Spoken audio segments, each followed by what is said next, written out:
Hello.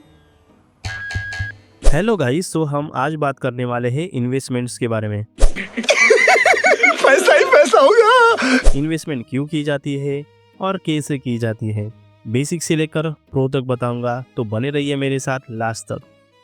तो सबसे पहले बात करते हैं इन्वेस्टमेंट क्यों की जाती है। सिंपल भाषा में बताऊँ तो इन्फ्लेशन को बीट करने के लिए। तो इन्फ्लेशन क्या होता है? इन्फ्लेशन मतलब महंगाई। आपने बचपन में सुना होगा कि आपके दादाजी बोलते थे कि हमारे टाइम पे आइसक्रीम 1 रुपया में मिलता था, लेकिन आज के टाइम पे आपको आइसक्रीम खाने के लिए 50 से 100 रुपये तक पे करने पड़ते हैं। तो यही होता है इन्फ्लेशन, टाइम के साथ पैसे की वैल्यू कम होना। तो इसी इन्फ्लेशन को बीट करने के लिए हमें इन्वेस्टमेंट्स करनी पड़ती है। तो अब सवाल आता है कि इन्वेस्टमेंट किस तरह से की जाए। अब इसे हम 5 तरीकों से समझेंगे। सबसे पहले आता है सेफ इन्वेस्टमेंट। सेफ इन्वेस्टमेंट मतलब क्या? जहाँ पे रिस्क बहुत कम हो, लेकिन जहाँ पे रिस्क कम होती है वहाँ पे रिटर्न्स भी बहुत कम होते हैं। तो उसमें आता है एफडी। एफडी मतलब फिक्स डिपॉजिट। बैंक या पोस्ट ऑफिस में आप तय समय तक ये पैसा जमा कर सकते हो और इसे फिक्स किया जाता है। यहाँ पे आपको आमतौर पर इंटरेस्ट 5 से 7% तक मिल जाता है। तो एफडी में क्या होता है कि आपको एफडी की रिटर्न्स पर भी टैक्स लगता है। तो इसमें क्या होता है कि आपको इन्फ्लेशन से कम रिटर्न मिलते हैं, तो आप वेल्दी नहीं बन पाओगे। हाँ, लेकिन इसके अंदर आपका पैसा सेफ रहेगा। दूसरा आता है सेफ इन्वेस्टमेंट में बॉन्ड्स। तो बॉन्ड्स कहते थे कि समझ लीजिए सरकार को कुछ बहुत बड़ा प्रोजेक्ट करना है, समझ लीजिए रोड बनाना है, तो इसलिए उन्हें पैसे चाहिए। तो हम इसमें सरकार को उधार पर पैसे देंगे। इसमें सरकार कुछ समय तक ये पैसे रखती है। मतलब जो बॉन्ड्स रहते हैं वो 10 साल 15 साल के रहते हैं और उसके ऊपर आपको कूपन रेट मिलता है। कूपन रेट ऐसा समझ लीजिए कि ये भी इंटरेस्ट ही है, जिसमें वोलेटिलिटी बहुत कम होती है और आपके पैसे खोने के चांसेस बहुत कम होते हैं। लेकिन इसमें गवर्नमेंट के बॉन्ड सबसे सेफ माने जाते हैं। तो दूसरे टाइप में आता है ग्रोथ इन्वेस्टमेंट। ग्रोथ इन्वेस्टमेंट मतलब स्टॉक्स और एसआईपी और ईटीएफ, इन सब चीज़ों को ग्रोथ इन्वेस्टमेंट बोलते हैं। यहाँ पे रिटर्न आपको बहुत अच्छे मिलते हैं, लेकिन इसमें रिस्क भी बहुत ज़्यादा होती है। तो सबसे पहले बात करते हैं स्टॉक मार्केट की। तो स्टॉक मार्केट क्या होता है कि इसमें आप कंपनी के हिस्सेदार बनते हो। एक तरीके से आप कंपनी के शेयर लेकर आप कंपनी के एक पार्टनर बन जाते हो। लेकिन इसमें क्या होता है कि लॉन्ग टर्म ये अच्छा होता है, मतलब लॉन्ग टर्म में आपका वेल्थ क्रिएशन अच्छी तरह से होता है। लेकिन स्टॉक मार्केट में बहुत से लोग इंट्राडे ट्रेडिंग ये सब चीज़ें भी करते हैं। इनसे भी वेल्थ बन सकती है, लेकिन इसमें रिस्क बहुत हाई होता है। लेकिन अब हम इन्वेस्टमेंट के बारे में बात कर रहे हैं, तो इन्वेस्टमेंट पॉइंट ऑफ व्यू से आप अगर स्टॉक्स को लॉन्ग टर्म में रखेंगे तो ही आपका फ़ायदा होगा। इसके लिए भी आपको अच्छा नॉलेज होना चाहिए और आगे की कुछ वीडियो में हम इसके ऊपर डिटेल में वीडियोस बनाएंगे और समझेंगे कि किस तरह से कंपनीज़ का वैल्यूएशन निकालना है, profit loss statement, balance sheet किसी समझनी है और कैसे अच्छे स्टॉक चूज़ करने हैं, इस सब के बारे में बात करेंगे। लेकिन अभी के लिए हम सिर्फ इन्वेस्टमेंट के बारे में बात करेंगे। तो उसके बाद आता है एसआईपी। तो एसआईपी क्या होता है? Systematic investment plan. इसके अंदर स्टॉक मार्केट जैसा ही होता है।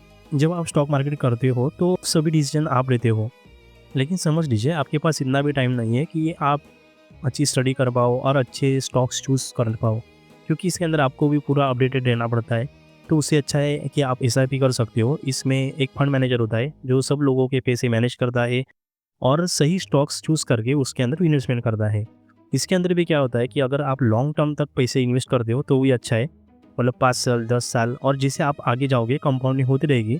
समझ लीजिए आपकी रिटर्न 5 और 10 साल में जितने हैं, तो अगले 10 साल में उससे 3 या 4 गुना तक हो जाएगी। तो ये भी एक अच्छा वे है और इसके अंदर आप इजीली इन्फ्लेशन को बीट कर पाओगे। तो अब जान लेते हैं third point, income investments. Income investments में आते हैं बॉन्ड, डिविडेंड स्टॉक और रेंटल प्रॉपर्टी।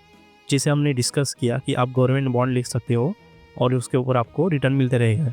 लेकिन उसके बाद आता है डिविडेंड स्टॉक्स। डिविडेंड स्टॉक मतलब कंपनीज क्या करती है कि उनका जो प्रॉफिट होता है वो शेयर होल्डर्स में बांट देती है। मोस्टली कंपनीज बहुत बड़ी रहती है और पीएसयू स्टॉक्स भी ज़्यादातर डिविडेंड देते हैं। अगर आपके पास अगर बहुत बड़ी लमसम अमाउंट है तो आप इसमें इन्वेस्ट कर सकते हो और आपको ईयरली क्वार्टरली डिविडेंड मिलते रहेंगे। उसके बाद में आता है रेंटल प्रॉपर्टी। अभी समझ गए हो गए आप कि आपने कोई दुकान, कई घर ले लिया और उसे रेंट पे दे दिया, तो ये भी एक अच्छा इन्वेस्टमेंट हो सकता है। लेकिन ऑब्वियसली इसके लिए आपको इनिशियल इन्वेस्टमेंट बहुत ज़्यादा लगेगा। इसका फ़ायदा ये है, इनकम इन्वेस्टमेंट में क्या होता है कि आपको रेगुलर कैश फ्लो मिलता है। तो अगली इन्वेस्टमेंट है रियल एसेट्स। रियल एसेट्स मतलब रियल इस्टेट और गोल्ड।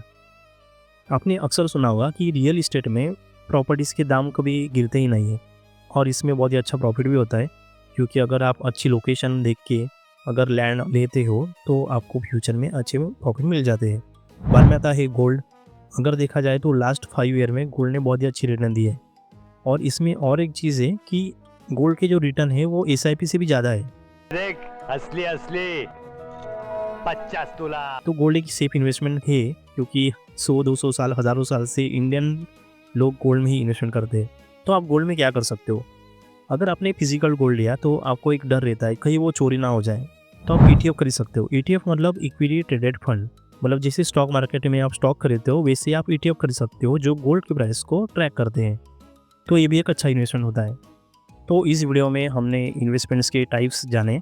तो आपने यही देखा होगा कि अगर आप सेफ इन्वेस्टमेंट करते हो तो आपको कम रिटर्न मिलेंगे, अगर आप हाई रिस्क इन्वेस्टमेंट करते हो तो अच्छी रिटर्न मिलेंगे। लेकिन आपको करना क्या है? आपको दोनों चीज़ों में बैलेंस करना है, क्योंकि आपने सुना होगा कि never put all the eggs in one basket. इसका मतलब यही है कि अगर आपकी बास्केट गिर जाए तो सभी अंडे फूट जाएंगे। तो यही स्ट्रैटेजी आपको यहाँ भी यूज़ करनी है इन्वेस्टमेंट्स में। आपको डाइवर्सिफाई करना है आपका पोर्टफोलियो और अच्छी तरह से पैसे मैनेज करने हैं। तो अगर आपको ये वीडियो अच्छा लगा होगा तो वीडियो को लाइक कर लीजिए और चैनल को सब्सक्राइब कर लीजिए। तो thank you for watching this video. मिलते हैं अगले वीडियो में।